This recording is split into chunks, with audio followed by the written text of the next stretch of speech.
চাইলেই কোনো সম্পর্ক থেকে বেরিয়ে আসা যায় না। বিবাহ এমন একটা বন্ধন যেখান থেকে আমরা যদি চাইও সেখান থেকে বেরোতে পারবো না। আর যারা বেরোতে চায় সত্যি কি বেরোনো যায়?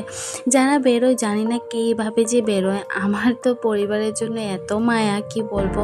আমার সত্যি কথা বলতে আমার বাপের বাড়ি থেকে আমার কিন্তু শ্বশুরবাড়িতে মানে আমার হাজব্যান্ড এবং আমার বাচ্চার থেকে আমি কখনোই দূরে থাকতে পারবো না। সত্যি এটা, হ্যাঁ, মাকে অনেক অনেক ভালোবাসি, কিন্তু তারপরেও আমার সংসারকে আমি আরও বেশি ভালোবাসি। কেন জানি না, সেটা হয়তো আমার ক্ষেত্রে নয়, প্রত্যেকটা মেয়ের ক্ষেত্রেই এটা হয়। তো সারাদিনের শেষে নিজের একটুখানি যত্ন নেব। যত্ন বলতে কি, একটু ফাউন্ডেশন মেখে নিয়েছি। আসলে আমি একটুখানি রিলস করব, ওই জন্য ইনস্টাগ্রামে করব আর ফেসবুকে করব, ওই জন্য আর কি একটু সামান্য একটু রেডি হয়ে নিচ্ছি। তারপর হালকা একটু লিপস্টিক পরে, মানে সরি বলছি, একটু সিঁদুর দিয়ে লিকুইডটাই দেবো, কারণ গরমের মধ্যে কি বলো তো, সিঁদুরটা দিলে না একদম গলে যায়। তো সবাই তাড়াতাড়ি কি সাবস্ক্রাইব